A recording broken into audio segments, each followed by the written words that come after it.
Start करते हैं बेटा। आज सबसे पहला कंसेप्ट हम करेंगे इनफाइनाइट जीपी, सो दैट कि ये पूरा लॉजिक कंप्लीट हो जाए। और इनफाइनाइट जीपी खत्म करने के बाद लास्ट क्लास में जो मैंने आपको जीपी का कंप्लीट करने के लिए होमवर्क दिया था उसके डाउट शुरू करेंगे। सबसे पहले इनफाइनाइट जीपी ध्यान दीजिएगा। इनफाइनाइट जीपी पहले समझने पे फोकस, फिर कुछ क्वेश्चंस। लंबा टॉपिक नहीं है, हाफ एन आवर का टॉपिक है, सिर्फ ज्यादा बड़ा खेल नहीं है, ध्यान दीजिएगा। इनफाइनाइट जीपी का मतलब क्या होता है? Geometric progression having infinite terms, वो आपकी हो जाती है इनफाइनाइट जीपी। अभी आप कोई भी सीक्वेंस अगर लेते हो उसमें 10 टर्म्स, 15 टर्म्स, 20 टर्म्स तक आप गए। अगर आप इंफिनिटी तक चले गए जिसके नंबर ऑफ एलिमेंट्स को आप काउंट ना कर सको, तो वो क्या हो जाता है? जीपी के फॉर्म में वो क्या हो जाता है? Infinite GP.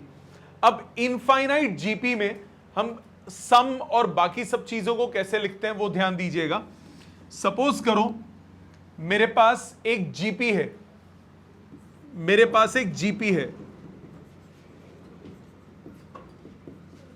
with first term A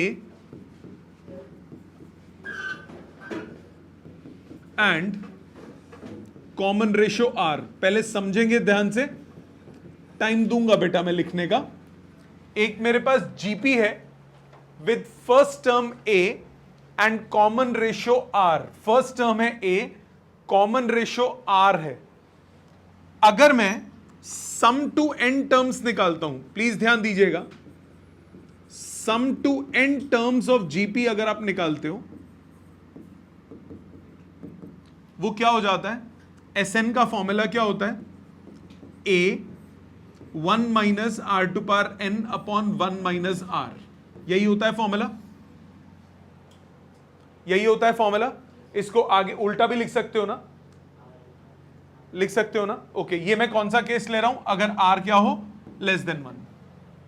अगर आर क्या हो? Less than 1। ये केस याद है। अब ध्यान देना, क्या आप इसे a upon 1 minus r minus a r to power n upon 1 minus r लिख सकते हो? लिख सकते हो, गलत तो नहीं है। अलग अलग कर दिया, 1 अपॉन 1 माइनस आर के साथ ए को ले गया, r to power n upon 1 minus r के साथ ले गया। अगर n इनफाइनाइट टर्म्स हो, अगर n अप्रोच करेगा इंफिनिटी को, n की वैल्यू बहुत बड़ी होती जाए, तो r to power n approach करेगा 0 को। कैसे? ये कैसे हुआ? ध्यान से सुनिए मेरी बात। कॉमन रेशियो मैंने यहां पे क्या माना है? Less than 1। एक एग्जांपल लेते हैं। कॉमन रेशियो 0.5 सोच लो, कॉमन रेशियो 0.5 सोच लो, 1 से छोटा है। अगर मैं 0.5 की पावर को बढ़ाता हूं तो वैल्यू छोटी हो जाएगी कि नहीं हो जाएगी? 0.5 का स्क्वायर कितना हो गया? 0.25, छोटा हो गया उससे। क्यूब क्या हो गया? 0.125 और छोटा हो गया। पावर 4 क्या हो गई? 0.0625, 625 नहीं, 0625 और छोटा हो गया। पावर 6 क्या हो गई? और छोटी हो जाएगी। तो अगर नंबर, अगर कोई नंबर, क्या लॉजिक है ध्यान देना, अगर a लेस देन 1 है, a इज एनी नंबर, तो a टू पावर इंफिनिटी क्या हो जाता है? 0। कोई नंबर 1 से अगर छोटा है, उसकी पावर आप बढ़ाते जाओगे तो वो और छोटा होता जाएगा कि नहीं होता जाएगा? 0.1 का स्क्वायर क्या हो गया? 0.01। उसका क्यूब क्या हो गया? 0.001। उसकी पावर 4 क्या हो गई? 0.0001। छोटा होता जा रहा है कि नहीं होता जा रहा? सो अगर कोई नंबर 1 से छोटा है, उसकी इनफाइनाइट पावर हमेशा क्या होगी? 0। इसी तरह अगर कोई नंबर 1 से बड़ा है तो उसकी इनफाइनाइट पावर क्या होगी? इंफिनिटी। 2 का स्क्वायर 4, क्यूब 8, बढ़ती जा रही है ना वैल्यू। सो कोई नंबर अगर 1 से छोटा है तो उसकी पावर बढ़ाओगे तो वैल्यू क्या हो जाएगी? कम। अगर कोई नंबर 1 से बड़ा है तो उसकी पावर बढ़ाओगे तो वैल्यू क्या हो जाएगी? बढ़ जाएगी। कोई दिक्कत नहीं यहां तक? ये बात समझ में आती है? मतलब मैंने यहां पे क्या बोला, अगर n इंफिनिटी को अप्रोच करेगा, क्योंकि मैंने r लेस देन 1 माना हुआ है, तो r to power n zero हो जाएगा। r टू पावर इंफिनिटी क्या हो गया, जीरो हो गया कि नहीं हो गया? r to power infinity zero हो गया, मतलब सम ऑफ इनफाइनाइट जीपी का फॉर्मूला हुआ a अपॉन 1 माइनस r। ये कब लेंगे? अगर r की वैल्यू लेस देन 1 है। क्या ये बात समझ में आती है? क्या ये बात समझ में आती है? एक बार दोबारा सुनो। मैंने बोला मेरे पास एक ज्योमेट्रिक प्रोग्रेशन है जिसकी फर्स्ट टर्म है a, कॉमन रेशो है r। इसका n टर्म्स का सम का फॉर्मूला होता है a 1 minus r to power n upon 1 minus r, अगर कॉमन रेशो लेस देन 1 है। अभी 1 से बड़े वाले पे भी बात करूंगा, पहले लेस देन 1 की बात कर रहा हूं। अगर कॉमन रेशो लेस देन 1 है तो a 1 minus r to power n upon 1 minus r, separate कर दूं a up 1 minus r, a r to power n upon 1 minus r। अगर a 1 से छोटा है, अगर a 1 से छोटा है, जो कि यहां पे मैंने लिया, तो a टू पावर इंफिनिटी क्या हो जाएगा, जीरो। 1 से छोटा एलिमेंट है, 1 से छोटा कोई नंबर है, उसकी हायर पावर, उसकी वैल्यू कम होती जाएगी। सो a टू पावर इंफिनिटी क्या हो जाएगा, जीरो। सो यहां पे r टू पावर इंफिनिटी क्या हो जाएगा, जीरो, क्योंकि r क्या है, 1 से छोटा था। क्योंकि r 1 से छोटा था तो इसीलिए इस टर्म को क्या बना देंगे, जीरो। सम को फॉर्मूला मेरे पास कितना आया, a अपॉन 1 माइनस r। इसी तरह से अगर सपोज करो r की वैल्यू 1 से बड़ी है, अगर r 1 से बड़ा है तो सम टू n टर्म्स का फॉर्मूला क्या होगा, a r to power n minus 1 upon r minus 1। मानते हो ना, यही लेते हो ना अगर r 1 से बड़ा हो तो। अब ध्यान देना, a r to power n upon r minus 1 minus a upon r minus 1। हाँ कि ना, यही हुआ, अलग अलग किया। अब ध्यान देना, अगर n इंफिनिटी बन जाए तो r टू पावर n भी इंफिनिटी बन जाएगा कि नहीं बन जाएगा? क्योंकि अब कॉमन रेशो क्या है, 1 से बड़ी, तो r टू पावर n इंफिनिटी बनेगा। अब सम ऑफ इनफाइनाइट टर्म्स क्या होगा, इनफाइनाइट, हमेशा। खुद सोचो यार, 2 4 8 16 32 जीपी है, बढ़ती जाएगी ना वैल्यू, ऐड करोगे तो बहुत बड़ा आंसर आएगा कि नहीं आएगा? इनफाइनाइट टर्म्स जोड़ूंगा तो। अगर मेरे पास, खुद लॉजिकली सोचो, लॉजिकली सोचते हैं, 2 4 फर्स्ट टर्म हो गई 2, common ratio 2, 8 16 32 64 128 and so on. आप बड़ी वैल्यू जोड़ते चले जाओगे तो सम तो हमेशा बड़ा ही आएगा कि नहीं आएगा? परंतु अगर कॉमन रेशो 1 से छोटी है, जैसे सपोज 2 फर्स्ट टर्म हो गई, कॉमन रेशो हाफ ले रहा हूं, तो नेक्स्ट टर्म क्या होगी, उससे अगली टर्म, उससे अगली टर्म, उससे अगली टर्म, उससे अगली टर्म, उससे अगली टर्म, छोटी होती जा रही है कि नहीं होती जा रही? छोटी होती जा रही है कि नहीं होती जा रही? तो एक फिक्स नंबर आएगा ना। तो जब आपके पास कॉमन रेशो, आपके पास फॉर्मूला क्या बना, फाइनल रिजल्ट क्या बना, सम ऑफ इनफाइनाइट जीपी का फॉर्मूला क्या बना, सम ऑफ इनफाइनाइट जीपी का फॉर्मूला बना a अपॉन 1 माइनस r। ये कब बनेगा, जब r 1 से छोटा होगा, और इनफाइनाइट आंसर होगा अगर r 1 से बड़ा हो या 1 के बराबर हो। तो आपके पास जब भी क्वेश्चन आएगा तो सारे क्वेश्चंस में r जो दिया होगा वो 1 से छोटा ही होगा। यहां तक समझ में आता है? ऑनलाइन सबको यहां तक बात क्लियर है बेटा?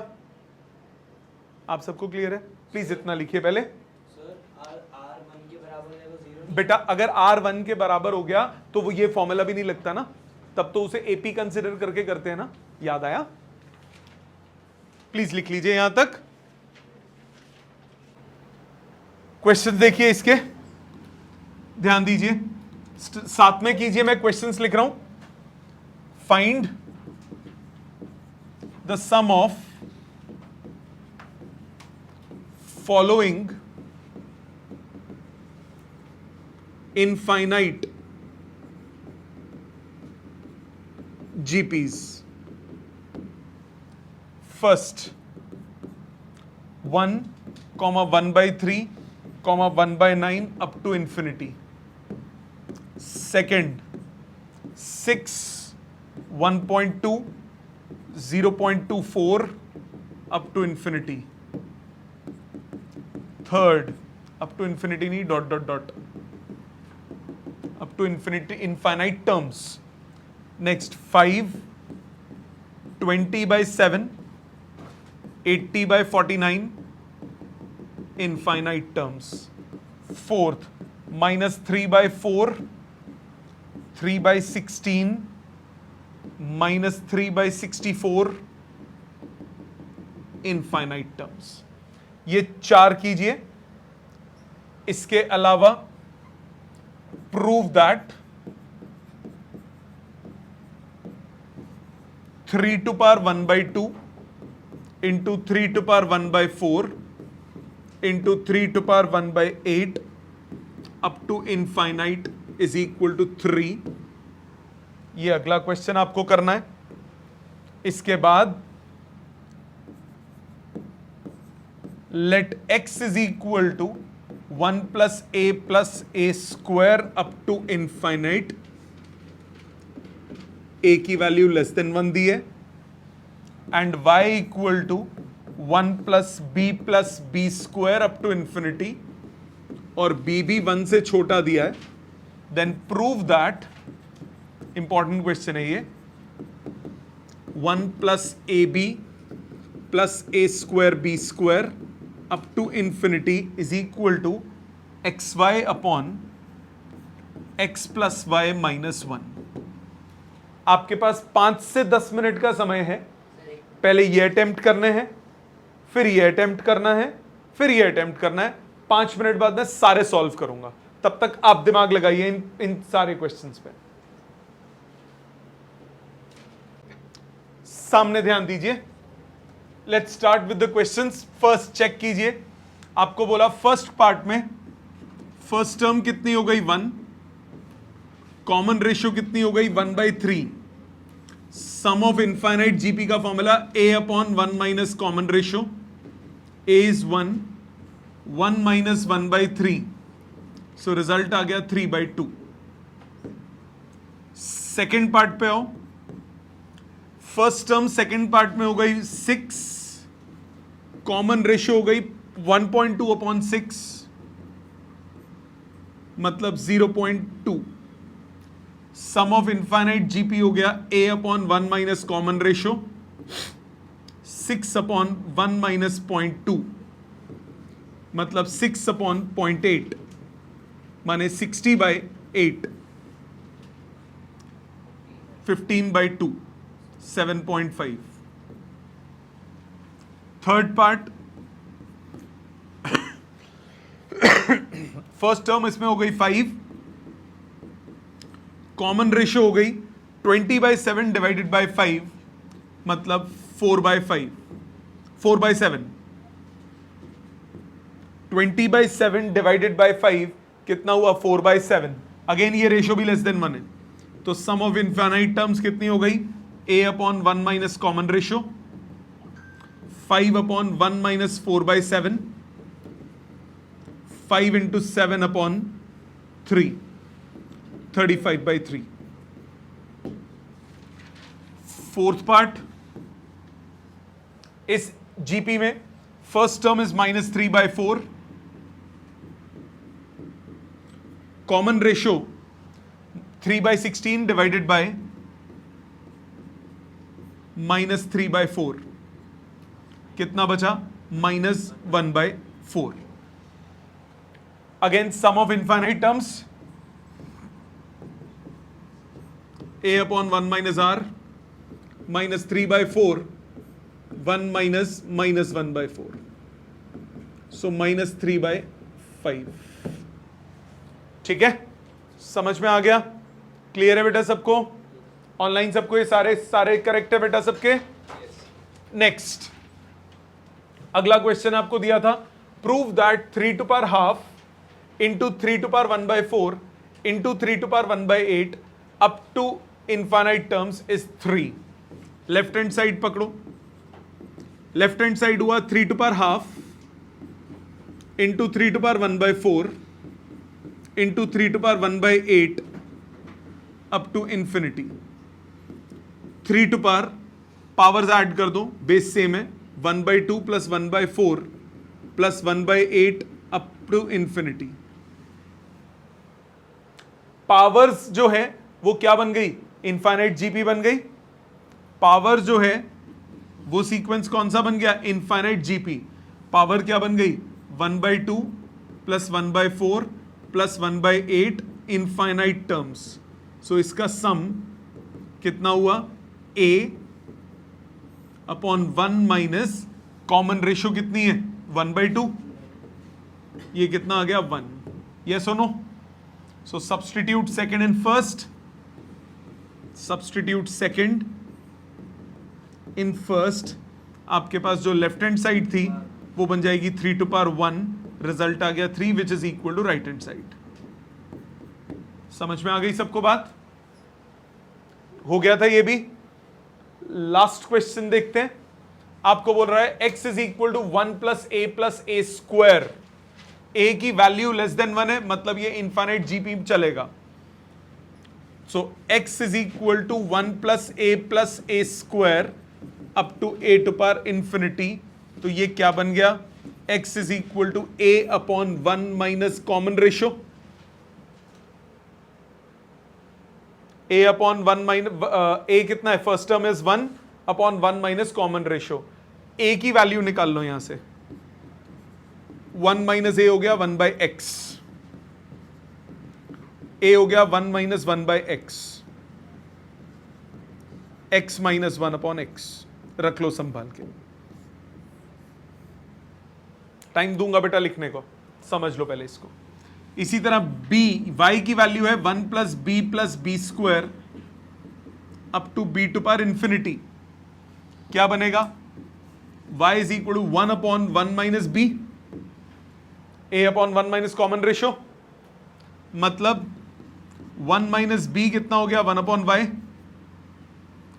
मतलब b कितना हो गया 1 माइनस 1 अपॉन y, मतलब b की वैल्यू आ गई y माइनस 1 अपॉन y। रख लो, a और b दोनों निकल गए। अब क्या निकालना है उस पे आ जाओ। आपको निकालना है 1 plus a b plus a square b square plus up to infinite terms. ये भी जीपी बन गया। इस जीपी का फर्स्ट टर्म क्या है 1, कॉमन रेशियो कितना है ए बी। क्या फॉर्मूला बनेगा, a upon 1 minus common ratio. Yes और no, common ratio A B है, a की वैल्यू और b की वैल्यू निकाल चुके हो, सब्सटीट्यूट कर दो। 1 माइनस a की वैल्यू कितनी है, x minus 1 upon x, b की वैल्यू कितनी है y माइनस 1 अपॉन y। आपको रिजल्ट x और y की फॉर्म में चाहिए था ना, ठीक। एलसीएम लीजिए, डिनोमिनेटर में ये हो गया 1 upon 1 minus x minus 1 y minus 1 upon x y. Denominator का डिनोमिनेटर न्यूमरेटर में चला गया, इधर एलसीएम लूंगा x y minus x minus 1 y minus 1, brackets open, x y minus x minus y plus 1 कटेगा x y upon x plus y minus 1। यही prove करना था। समझ में आई बात, ये इंपॉर्टेंट क्वेश्चन है इसका। सो ये था आपका इनफाइनाइट जीपी। मैं फिर बोल रहा हूं, इनफाइनाइट जीपी सिर्फ वही बच्चा करेगा जिसके स्कूल में कराएंगे। अगर स्कूल में इनफाइनाइट जीपी नहीं कराएं तो मत करना। 90% स्कूल्स में कराते हैं, 90% स्कूल्स में कराते हैं। एनसीईआरटी की मेन एक्सरसाइजेस में नहीं है ये, आखिरी में सप्लीमेंट्री रीडिंग है उसमें है। सो अगर स्कूल में कराएंगे, जो कि 90% में कराते हैं, तो करना, बाकी कर लोगे तो कोई दिक्कत नहीं है। ठीक है।